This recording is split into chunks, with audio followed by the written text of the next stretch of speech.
Dad al Cordero gloria, decía este último himno tan hermoso.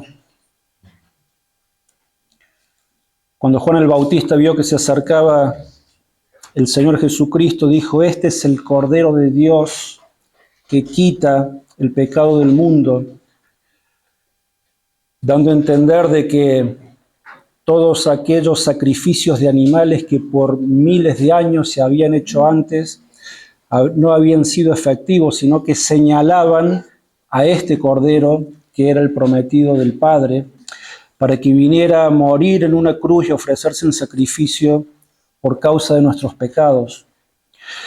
Y hoy estamos recordando de una manera muy especial, lo hacemos cada domingo porque la iglesia se reúne el primer día de la semana justamente porque es el día que la iglesia entiende que es el día en el que el Señor Jesucristo se levantó de entre los muertos, y a partir de ese momento ya la iglesia primitiva toma como el día del Señor el primer día de la semana. Pero hoy estamos haciendo memoria de la muerte y de la resurrección de nuestro Señor Jesucristo, tal vez con un agregado más que lo hace tal vez un poco más especial, ya por la razón de que estamos en la semana, en la fecha en la que entendemos también que históricamente ocurrió hace ya más de 2000 años ese sacrificio que el Señor Jesús hizo por nosotros en la cruz, y ese día en el que Él, habiendo vencido al poder del pecado, se levanta victoriosamente de la tumba y resucita.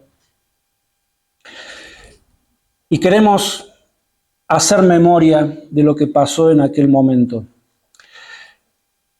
Y obviamente este es el mensaje central, lo que estamos diciendo: la muerte en la cruz por nuestros pecados, su resurrección obteniendo victoria y redención eterna para todos aquellos que confiamos y que creemos en Él.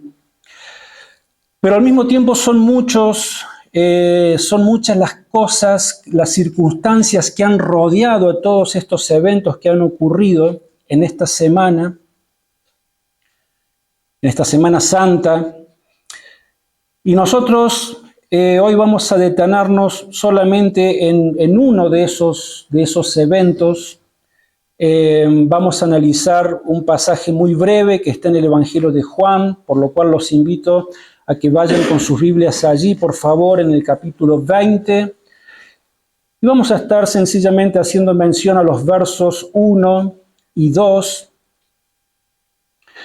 Y si nosotros venimos, ya en un instante lo vamos a leer, antes vamos a leer un poquito antes, pero según el relato de Juan, según lo que el Espíritu Santo de Dios le ha guiado al apóstol Juan a venir en el desarrollo de su evangelio, la forma en la que él viene tocando todos aquellos temas que tienen que ver con este plan de la historia redentora de Dios, Juan ha pasado de los eventos ya, o sea, ya llegando al capítulo 20, Juan ya ha pasado por los eventos en el relato de lo que ha sido la crucifixión del Señor Jesucristo, su sepultura, y ahora, comenzando estos dos primeros versos del capítulo 20, pasa inmediatamente a relatar los acontecimientos que giraron en torno a la resurrección del Señor Jesucristo. Y cuando nosotros estamos hablando de la muerte, de la crucifixión, la muerte y la resurrección del Señor Jesucristo, nosotros sin ningún lugar a duda estamos hablando de del tema más importante de toda la palabra de Dios. Y no solamente del tema más importante de toda la palabra de Dios, sino del tema más importante de la historia de la humanidad. No existe tema que sea más excelso ni más importante, porque de la muerte por crucifixión del Señor Jesucristo y de su resurrección, de esto depende definitivamente ni más ni menos que la salvación de nuestras almas.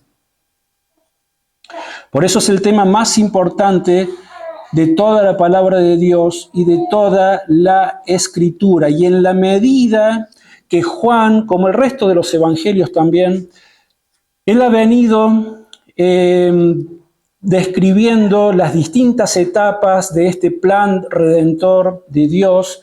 En la medida que Juan viene escribiendo su evangelio, naturalmente surgen distintos personajes que han tenido un encuentro con el Señor Jesucristo y no en todos los casos, pero sí en muchos casos, estos personajes nosotros podemos ver de una manera gloriosa cómo ha obrado Dios la salvación en el corazón de estas personas que son mencionadas allí en torno al ministerio del Señor Jesucristo.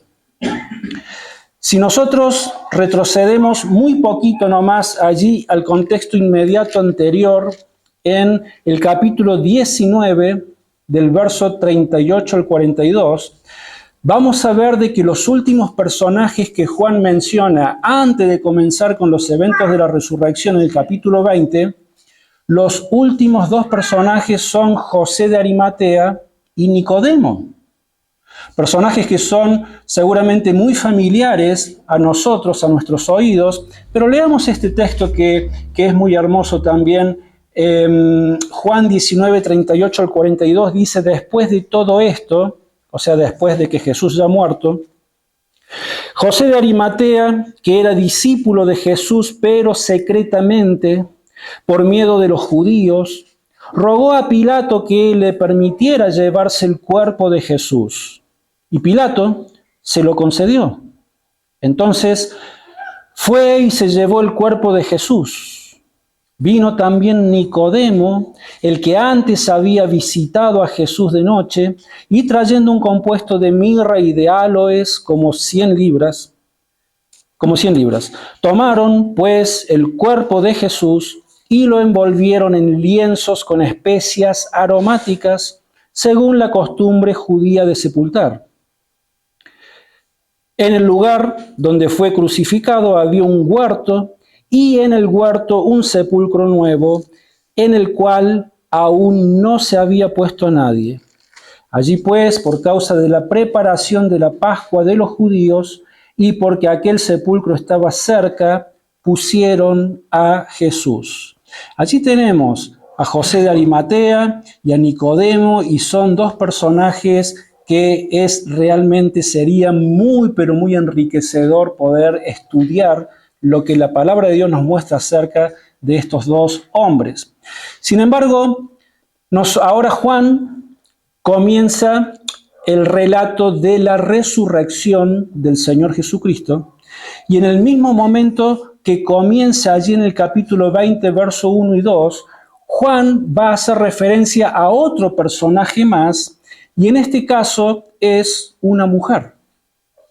Una mujer en quien el poder, no solamente sanador, sino por sobre todas las cosas, el poder salvador del Señor Jesucristo actuó de una manera muy, pero muy misericordiosa y poderosa en esta mujer.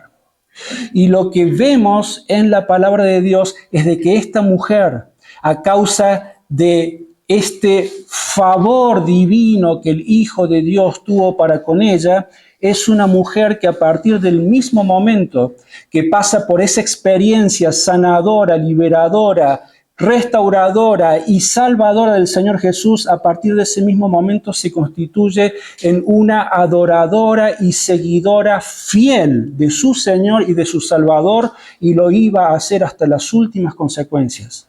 Ella se mantuvo en esta condición de fidelidad y de servicio a su Señor hasta el fin.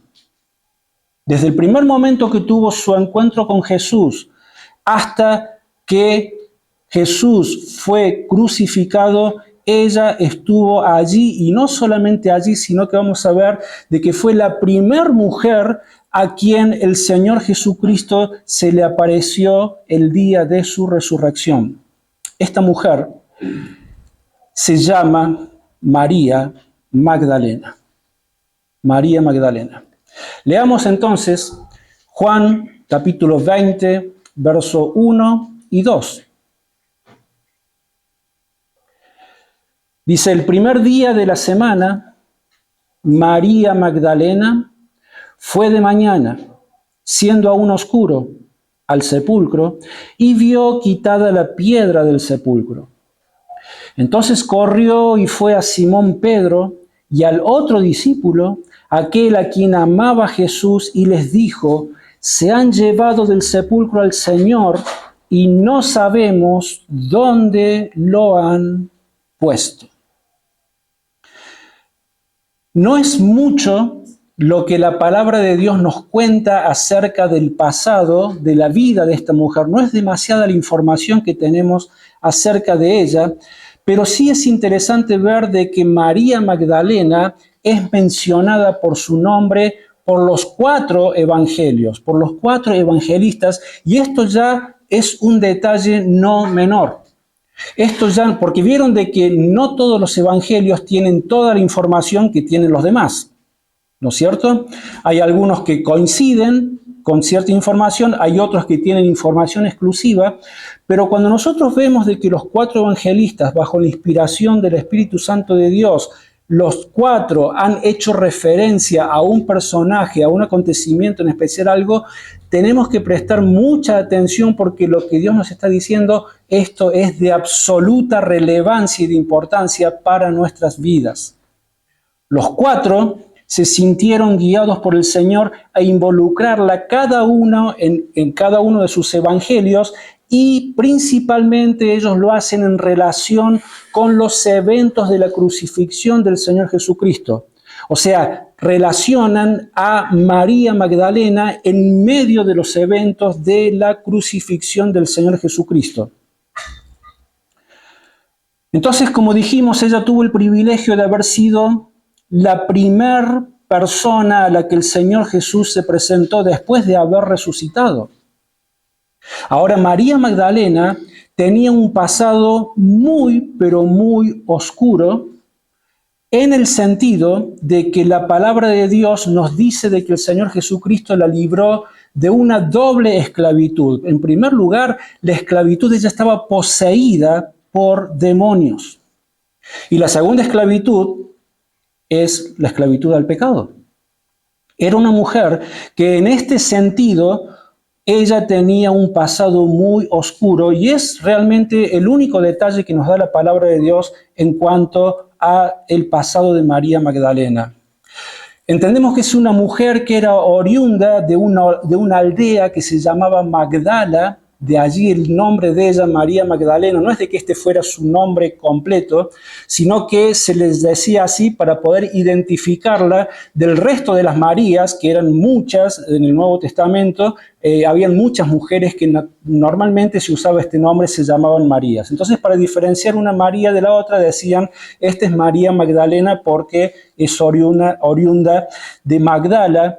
Sabemos también de que Magdala, es mencionada, no lo busquen ahora, están ahí en sus hojitas, pero ¿se acuerdan la alimentación milagrosa de los 4.000? Bueno, después de esto en el Evangelio de Marco dice de que después de que Jesús hizo esto, se fue a la región de Magdala, y Jesús, mientras estuvo ministrando en Galilea, andaba él por esta región. Magdala estaba muy cerquita, solamente a unos 8 kilómetros de Capernaum, que es el lugar donde vivía Pedro. Entonces es muy posible, es muy probable de que Pedro la conociera a esta mujer, de que muchos la conocieron, porque los endemoniados no eran personas que pasaran desapercibidas. Entonces, allí, Capernaum, sabemos también que fue un lugar en donde el Señor Jesucristo lo tenía un poco como base de operaciones, porque estuvo en la casa de Pedro, iba, se movía, volvía. Bueno, un poco para entender de dónde era esta mujer.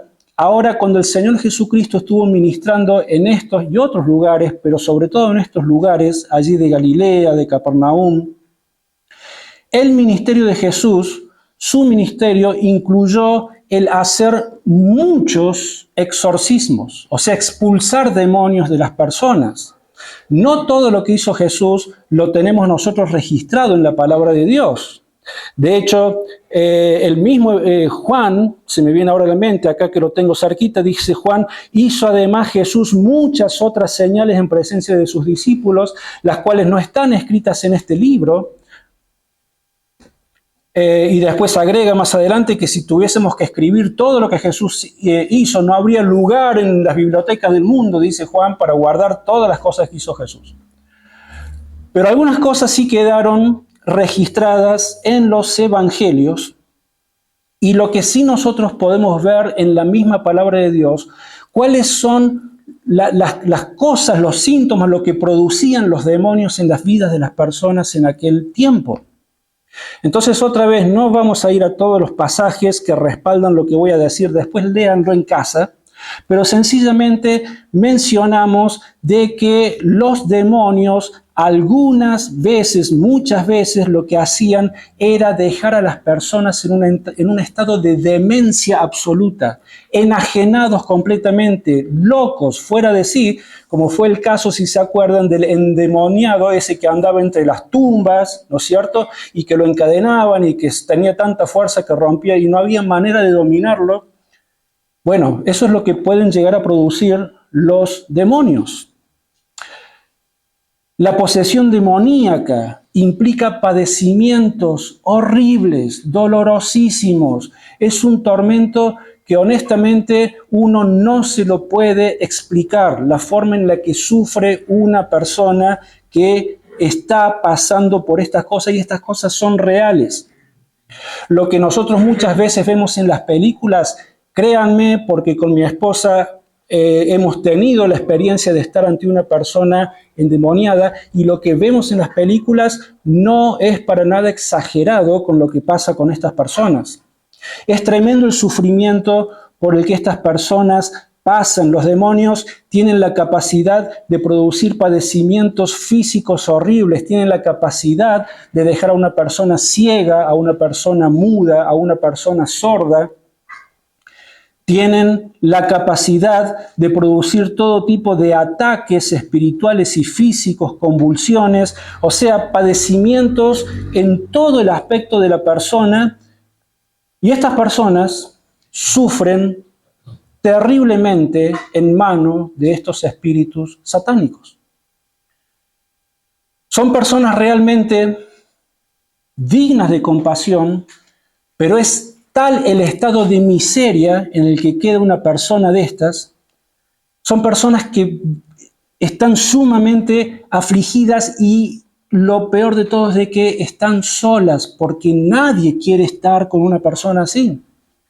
Quien más sufre es el entorno inmediato, que es la familia. Es terrible lo que sufre la familia de una persona endemoniada.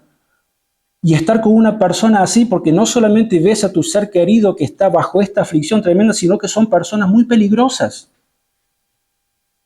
Entonces son personas que generalmente quedan solas, sin ningún tipo de esperanza, pero sí son dignas de compasión, y Jesús tuvo compasión de muchas de estas personas. Ahora, no sabemos exactamente cuál fue el padecimiento de María Magdalena, pero esta había sido la situación de ella. Nos dice la palabra de Dios de que Satanás la atormentaba con 7 demonios. Ahora, nosotros entendemos también, quizás tendríamos que pensar si este número 7 tenemos que entender que literalmente eran 7 demonios, porque los números en la Biblia a veces tienen símbolos. Y el número 7 nosotros lo vemos muchas veces en la palabra de Dios, y el número 7 lo que apunta, lo que simboliza es a algo que está absolutamente completo, algo absolutamente como terminado, como que ya no hay... Bueno, y esto nos habla de que María, si hacemos referencia al símbolo del número 7, es de que María estaba completa, absoluta y profundamente oprimida por espíritus demoníacos, como que no le entraba un demonio más, una cosa así. Era una condición de absoluta esclavitud la de esta mujer, y por ella misma no tenía la capacidad de poder librarse, y no existía absolutamente nadie que pudiera tener dominio sobre los demonios. Solamente una persona, el Hijo de Dios. Pero un día María Magdalena tuvo un encuentro con el Hijo de Dios. O mejor dicho, el Señor Jesús la encontró a ella. Y no solamente la libra de esta terrible opresión demoníaca, sino que también, como dijimos, la libra de otra opresión que tal vez es mucho peor y mucho más poderosa y mucho más esclavizante, que es la esclavitud del pecado. ¿Cómo y cuándo ella fue liberada? Tampoco nos lo dice la palabra de Dios, pero el Señor la dejó libre. Y ella fue libre de verdad, absolutamente libre. Voy a leer en un instante Romanos 6, un pasaje tan hermoso, 17 y 18. Porque habiendo sido librada ella del poder de los demonios y de los pecados, pasó lo que nos dice Pablo en Romanos 6, 17, 18. Romanos 6, 17 y 18 dice, hablando no solamente de María Magdalena, hablando de la condición general de los seres humanos que hemos pasado por la experiencia de la redención, dice, pero gracias a Dios, que aunque erais esclavos del pecado, habéis obedecido de corazón a aquella forma de doctrina que os transmitieron, y libertados del pecado, vinisteis a ser siervos de la justicia. Cuando el Señor nos libra de la esclavitud del pecado, inmediatamente pasamos a ser siervos de Dios, siervos de la justicia. Sabemos de que María Magdalena fue salva no porque los demonios salieron de ella. Sabemos de que fue salva porque los demonios nunca más volvieron a ella. Esa es la clave, porque hay muchas personas que podían ser liberadas de los demonios, pero después los demonios volvían. Vayan buscando, por favor, Mateo 12. Pero nosotros sabemos entonces de que ella no es que tuvo un cierto alivio temporal, sino que ella fue liberada por siempre y para siempre. Y la evidencia de su salvación, por un lado, es de que estos demonios nunca más volvieron a ella porque ella fue habitada por el Espíritu Santo de Dios. Y allí no hay lugar para que convivan ambos.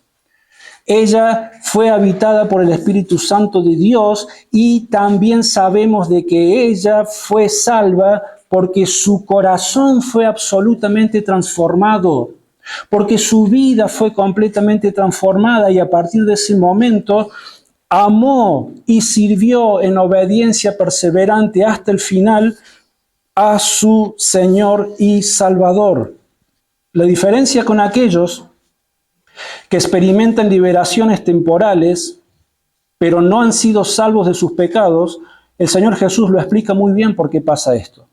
Mateo 12, 43 al 45. Dice, cuando el espíritu impuro sale del hombre, anda por lugares secos, buscando reposo, pero no lo halla. Entonces dice, volveré a mi casa de donde salí. Cuando llega la halla desocupada, barrida y adornada, entonces va y toma consigo otros 7 espíritus peores que él y entran y habitan allí, y el estado final de aquel hombre viene a ser peor que el primero. Así también acontecerá a esta mala generación. Jesús lo describe de una manera muy sencilla, muy gráfica. Obviamente usa la imagen de una casa, pero se está refiriendo a las personas que son liberadas de demonios, pero si no son habitadas por el Espíritu Santo, si no han pasado por la experiencia salvadora porque nunca se arrepintieron de sus pecados, ese demonio que salió, dice Jesús, va, busca otros 7, otra vez dijo, ¿no? Otra vez 7, ¿ahora son 7 o son una legión? Lo que sea. Un solo demonio tiene capacidad para destruir la vida de una persona. Entonces este demonio va, busca, como no hay presencia de Dios en esa persona, va, busca y mete a otros más, y el posterior estado de esta persona viene a ser peor. Y lo mismo ocurre con aquellos que solamente experimentan una transformación moral superficial. Quizás no estuvo endemoniada la persona, pero personas que tienen un supuesto arrepentimiento y entonces comienzan a esforzarse por ser moralmente mejores y portarse bien ante Dios y ante los demás, pero no hubo una conversión genuina. Bueno, muchas veces pasa lo mismo. Esta supuesta transformación dura un poco de tiempo. pero después vuelve a manifestarse de que es una persona que nunca tuvo una liberación real ni un perdón de sus pecados. Bueno, creo que Pedro hace referencia a estos cuando dice de que a estos les pasa lo que le pasa al perro, ¿se acuerdan? Que vuelve a su vómito, o a la puerca lavada que vuelve a revolcarse en el cieno. O sea, tarde o temprano, aquella persona que pareció de que había entregado su vida a Dios, al final después terminan viviendo igual que antes o peor que antes, y no hay evidencias de salvación. ¿Por qué ocurre esto? Jeremías 13:23 nos enseña lo que creo que en parte hemos venido viendo en nuestra última serie de mensajes del capítulo 8 de Romanos. Jeremías 13:23 nos enseña de que ningún pecador tiene dentro de sí mismo el poder para poder cambiar su propio corazón. Jeremías 13:23 dice: ¿podrá cambiar el etíope su piel y el leopardo sus manchas? La respuesta implícita es no. El etíope es una persona de piel oscura. ¿El leopardo tiene capacidad de quitarse las manchas que tiene? No, es imposible. Entonces, así también ¿podréis vosotros hacer el bien estando habituados a hacer lo malo? No hay manera. No hay forma en que la persona por sus propios esfuerzos pueda cambiar su naturaleza. Una persona puede hacer cambios cosméticos por fuera, por un tiempo, pero es nada más que eso. Barrer la casa, ponerla en orden, pero si estos no han sido trasladados del dominio de las tinieblas al dominio de la luz, de la salvación, al reino de la luz, pues entonces esa supuesta transformación va a durar muy poco tiempo. Es solamente cuando Dios ocupa la casa con su Espíritu Santo, cuando se produce este nuevo nacimiento, que la persona salva, comienza un verdadero proceso de transformación en su vida. Es solo cuando el mismo Dios, como yo se los leo, como Pablo dice en 2 Corintios capítulo 4, verso 6, es solamente cuando el mismo Dios que mandó que de las tinieblas resplandeciese la luz, Pablo está haciendo referencia al origen, a Génesis, ¿sí? Cuando todo era oscuridad y el Señor dijo sea la luz, bueno, usa esta imagen poderosa de la creación para explicarnos lo que Dios hace en el corazón de las personas cuando Él les da, produce el milagro del nuevo nacimiento. Entonces, Dios que mandó que de las tinieblas resplandeciese la luz, es el que resplandeció en nuestros corazones para iluminación del conocimiento de la gloria de Dios en la faz de Jesucristo. Y hermanos, esto fue lo que pasó con María Magdalena. Esto fue lo que el Señor hizo en la vida de María Magdalena. No solamente la liberó de todos estos demonios, sacándola de este estado de miseria y aflicción física terrible, sino que Él también se manifestó a ella y ella pudo ver de que Él era el Señor y el Salvador enviado por Dios al mundo. Dios hizo una obra no solamente liberadora de la opresión de los demonios, sino sobre todo y paralelamente, Él le dio el nuevo nacimiento que necesitaba. ¿Se acuerdan? Le quitó el corazón de piedra, le dio un corazón vivo de carne para que pudiera verlo, entenderlo, creerle, amarlo, adorarlo y servirle. Eso es salvación. Eso es evidencia de salvación. Y eso fue lo que pasó con esta mujer. Ella sabía muy bien ahora quién era este Jesús. Ella sabía muy bien y su amor por Él ahora se refleja justamente en que su vida es absolutamente transformada. Y el único anhelo de su corazón por lo que Cristo hizo por ella fue servirlo en amor, en gratitud, y se convierte en su fiel seguidora. Y Jesús lo permite, que lo siga. Entonces vemos de que ella lo sigue. por los caminos, por ejemplo. Vemos de que María Magdalena se une al círculo íntimo de los discípulos que viajaban siempre con Jesús. Esta liberación que Jesús hizo de ella, de los demonios, posiblemente pueda haber ocurrido al final del ministerio de Jesús, allí en la zona de Galilea.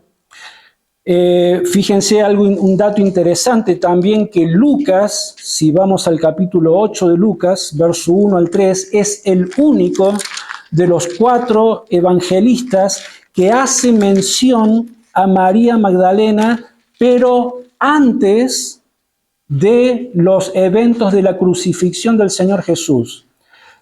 Recuerden que recién dijimos que los 4 hacen referencia, pero lo ubican dentro del momento de la crucifixión de Jesús. Bueno, Lucas dice en 8:1-3, dice: aconteció después que Jesús iba por todas las ciudades y aldeas, predicando y anunciando el evangelio del reino de Dios, lo acompañaban los 12 y algunas mujeres que habían sido sanadas de espíritus malos y de enfermedades. María, que se llamaba Magdalena, de la que habían salido 7 demonios. Ahí Lucas la ubica dentro de otro contexto, antes de los eventos de la cruz. Pero ¿por qué es interesante? Algún día vamos a estudiar el Evangelio de Lucas, se los prometo. Eso nos va a llevar varios años, que es grande el Evangelio de Lucas. Pero algo que vemos de hermoso en el Evangelio de Lucas es el lugar que el Señor Jesucristo le da a las mujeres. Porque en aquellos tiempos había una discriminación de parte de los hombres contra las mujeres, no solamente en los pueblos paganos, sino también dentro del judaísmo también. La mujer era menospreciada. La mujer estaba allí solamente para atender las cosas del hogar y para tener hijos y para criar los hijos. Entonces, quienes iban a estudiar y a formarse a la sinagoga o a estudiar teología y la palabra de Dios eran los varoncitos, eran los hombres. Las mujeres se las dejaba en casa. Entonces, la mayoría de los rabinos de aquel tiempo, que eran hombres que también andaban enseñando las escrituras del Antiguo Testamento y tenían discípulos, esto era una costumbre normal. Bueno, los rabinos de aquella cultura muy, pero muy rara vez o directamente no permitían que mujeres fueran sus discípulas, porque esto es como que los desacreditaba a ellos. Otra vez, la mujer era tenida en un segundo plano. Sin embargo, el Señor Jesucristo permite que no solamente María Magdalena, sino muchas otras mujeres formaran parte de ese círculo. Obviamente no tenían la misma tarea que tenían los apóstoles, pero sí permitió de que los siguieran y de que los sirvieran y que formaran parte de sus viajes. Y esto nos muestra una vez más de que la mujer ante los ojos de Dios es absolutamente igual en honor, en valor y en dignidad que el hombre. Cumplen distintos roles en la vida, en la familia y aún dentro de la iglesia, pero esto no significa de que sean menos que los hombres ni los hombres más que ellas. Ambos, ante los ojos de Dios, son de igual valor y dignidad. Entonces María Magdalena permaneció como una discípula fiel del Señor Jesucristo, aun cuando muchos otros seguidores, ¿se acuerdan?, lo abandonaron al Señor Jesús. Ella permaneció fiel. Cuando muchos se sentían ofendidos por la enseñanza del Señor Jesucristo, ella permaneció a su lado. Y desde el mismo momento que ella, su vida y su corazón fue transformado allí en Galilea, desde ese mismo momento ella se convirtió y siguió al Señor Jesús durante todo el tiempo, incluso lo siguió hasta Jerusalén para los eventos de la Pascua y estuvo allí a los pies de la cruz del Señor Jesús. Juan, les invito a volver a Juan. Vamos a leer algo hermoso en el capítulo 19 de nuevo. Pero Juan nos dice que las mujeres estaban junto a la cruz. que permanecían lo suficientemente cerca del Señor Jesús para escuchar lo que Jesús decía desde la cruz. Entonces ellas estaban muy cerquita de la cruz. Y ellas pudieron escuchar cuando el Señor Jesús se entregó a su madre, quien también se llamaba María, y se la entrega al cuidado justamente de Juan, de su discípulo Juan. Es hermoso este relato. Juan 19, 25 al 27. Dice, estaban junto a la cruz de Jesús su madre y la hermana de su madre, María, mujer de Cleofas, y María Magdalena.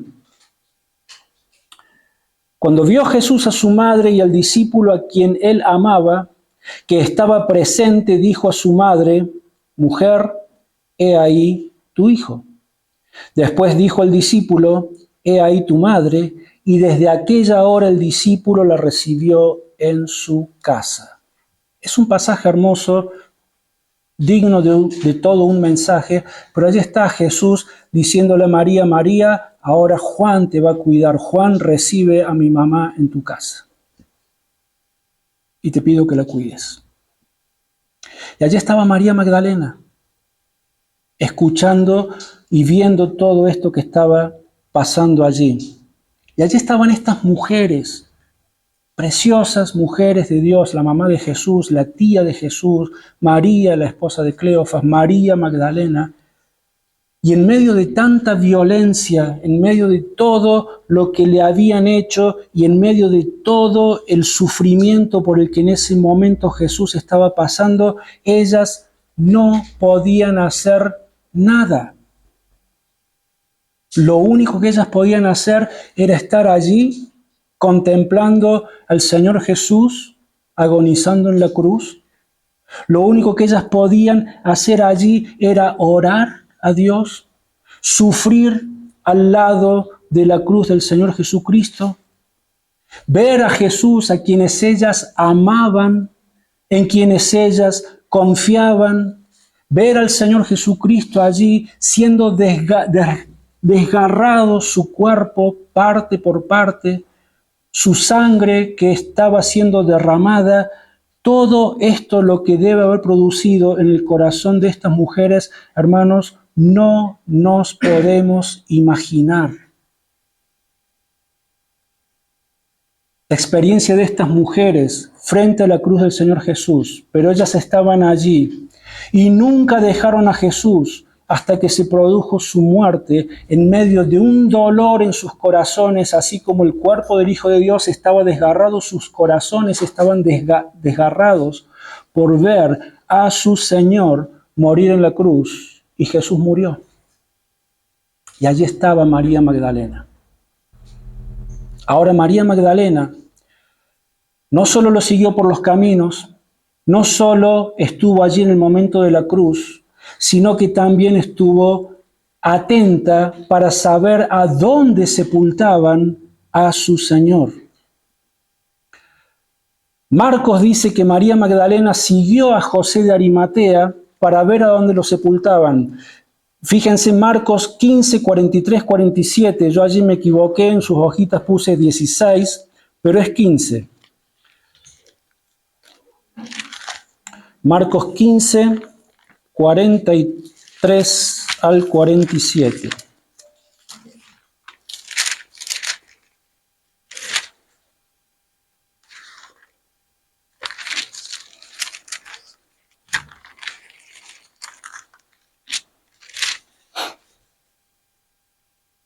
Dice José de Arimatea, miembro noble del concilio que también esperaba el reino de Dios, vino y entró osadamente a Pilato y pidió el cuerpo de Jesús. Pilato se sorprendió de que ya hubiera muerto y llamando al centurión le preguntó si ya estaba muerto. E informado por el centurión, dio el cuerpo a José, el cual compró una sábana y bajándolo lo envolvió en la sábana, lo puso en un sepulcro que estaba cavado en una peña e hizo rodar una piedra a la entrada del sepulcro. María Magdalena y María, madre de José, miraban dónde lo ponían. Y de esta forma llegamos a nuestro texto, Juan 20, 1 y 2. ¿Y qué dice? Lo leemos de nuevo. El primer día de la semana, María Magdalena fue de mañana, siendo aún oscuro, al sepulcro, y vio quitada la piedra del sepulcro. Entonces corrió y fue a Simón Pedro y al otro discípulo, aquel a quien amaba Jesús, y les dijo: se han llevado del sepulcro al Señor y no sabemos dónde lo han puesto. Era domingo, primer día de la semana, todavía estaba muy oscuro, era de noche, y Juan nos dice que María Magdalena ya estaba yendo al sepulcro.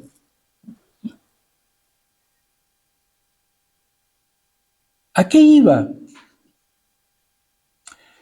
Bueno, ella iba para seguir en un acto de amor y de fidelidad, y conforme a la costumbre de la sepultura en aquel tiempo, de la cultura, ella iba a seguir ungiendo la tumba y el cuerpo de su Señor. Iría allí con especias y con aloes.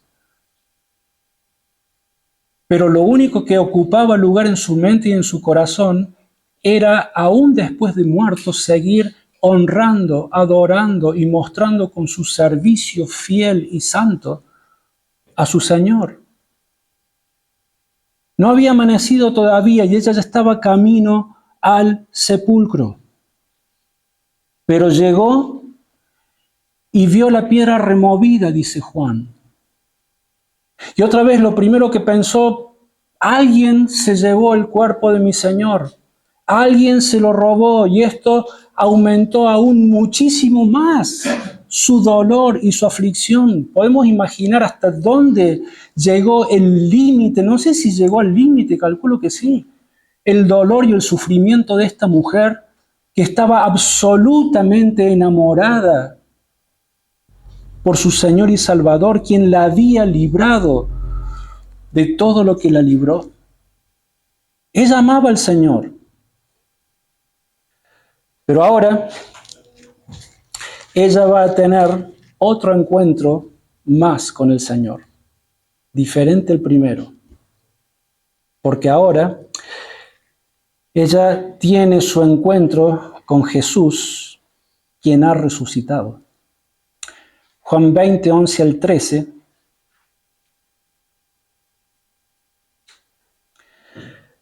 Pero María estaba fuera llorando junto al sepulcro. Mientras lloraba, se inclinó para mirar dentro del sepulcro y vio a dos ángeles con vestiduras blancas que estaban sentados, el uno a la cabecera y el otro a los pies, donde el cuerpo de Jesús había sido puesto. Y le dijeron: mujer, ¿por qué lloras? Les dijo: porque se han llevado a mi Señor y no sé dónde lo han puesto.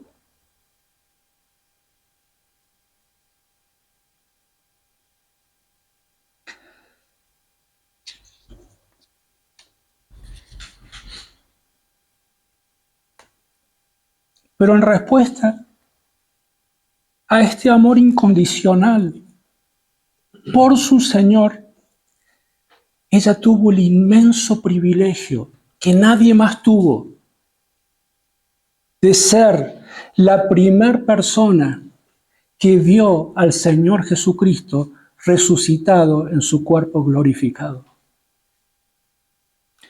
Fíjense versos 14 al 16. Dicho esto, se volvió y vio a Jesús que estaba allí. Pero no sabía que era Jesús. Jesús le dijo: mujer, ¿por qué lloras? ¿A quién buscas? Ella, pensando que era el jardinero, le dijo: Señor, si tú te lo has llevado, dime dónde lo has puesto, y yo lo llevaré. Jesús le dijo: María. Volviéndose ella le dijo: Raboni, que significa maestro. Hermanos, no sé si tiene importancia saber cuál fue la razón por la cual no pudo reconocerlo en un primer momento. Pero fue en el momento que Jesús pronunció su nombre que ahí ella lo reconoció. Y otra vez, no lo dice la Escritura. Pero yo me atrevo a pensar de que cuando ella fue librada del poder demoníaco y volvió en sí, recuperó su cordura, Jesús en ese momento es muy probable que le haya dicho: María, yo soy Jesús, yo te libré, yo te perdono. Y la voz de Jesús en aquel momento, llamándola por su nombre, debe haber sido esa voz tan dulce, tan llena de gracia, de misericordia. Esa voz que a María jamás se le borró de su corazón y que mientras María caminaba por los senderos con Jesús y lo acompañaba y le servía, cada vez que Jesús la llamaba por su nombre, era música para sus oídos. Era el sonido más dulce que ella jamás había escuchado. Era una mujer que había sufrido muchísimo. Y cada vez que Jesús la llamaba por su nombre, su corazón se llenaba de amor y de agradecimiento. Y es por eso que ahora cuando Jesús, habiendo resucitado, la llama por su nombre, ella ahí lo reconoce. Y se aferra a él y no lo quiere soltar, ya lo vamos a ver. ¿Qué dice Juan 10:27? Mis ovejas oyen mi voz y yo las conozco y ellas me siguen y yo les doy vida eterna. Las ovejas de Cristo, cuando escuchamos su voz, nuestros corazones tienen que arder en agradecimiento y amor por lo que Él ha hecho por nosotros. Vean los versos 17 al 18. Jesús le dijo: suéltame. ¿Por qué le dijo esto? Porque ella lo abrazó y no quería perderlo nunca más. ¿Se imaginan el corazón de esta mujer? Suéltame porque aún no he subido a mi Padre, pero ve a mis hermanos y diles: subo a mi Padre y a vuestro Padre. Subo a mi Dios y a vuestro Dios. Ahora somos familia. Fue entonces María Magdalena para dar a los discípulos la noticia de que había visto al Señor y que Él había dicho estas cosas. Jesús había resucitado.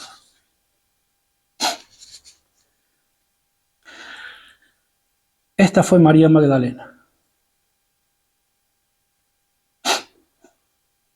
Hay distintos hombres que han escrito comentarios sobre los evangelios. Uno de ellos, un obispo evangélico llamado J.C. Riley, nacido en Inglaterra en el 1800, en su comentario del Evangelio de Juan y con respecto a María Magdalena dice lo siguiente. Dice: este caso que tenemos ante nosotros arroja luz sobre una cuestión que debiera ser de gran interés para todo siervo ferviente de Cristo. ¿Cómo es que hay tantos que profesan ser cristianos y hacen tan poco por el Salvador cuyo nombre ostentan? ¿Cómo es que hay tantos cuya fe y cuya gracia no se puede negar y que hacen tan poco dan tan poco, dicen tan poco y se esfuerzan tan poco para promover la causa de Cristo y glorificarlo en el mundo? Estas preguntas no se pueden responder de una forma. Estas preguntas solo se pueden responder de una forma. Todo se debe a una escasa conciencia de la deuda con Cristo. Cuando no se siente el pecado en absoluto, no se hace nada. Y cuando el pecado se siente poco, se hace poco. Quien es profundamente consciente de su culpa y de su corrupción y está profundamente convencido de que sin la sangre y la intercesión de Cristo merecería hundirse en lo más profundo del infierno, será quien gaste y se gaste por él y piense que nunca podrá hacer lo suficiente para alabarle. Oremos a diario para que seamos capaces de ver la gravedad del pecado y la asombrosa gracia de Cristo de manera más clara. Será entonces y solo entonces cuando dejemos de ser templados y perezosos en nuestra obra por Jesús. Será entonces y solo entonces cuando entendamos un celo tan ardiente como el que tuvo María Magdalena.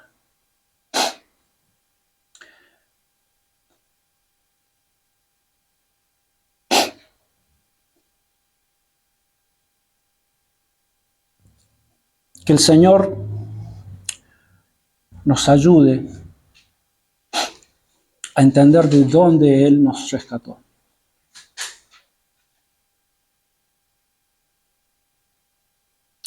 Que el Señor nos ayude a entender la gravedad de nuestro pecado.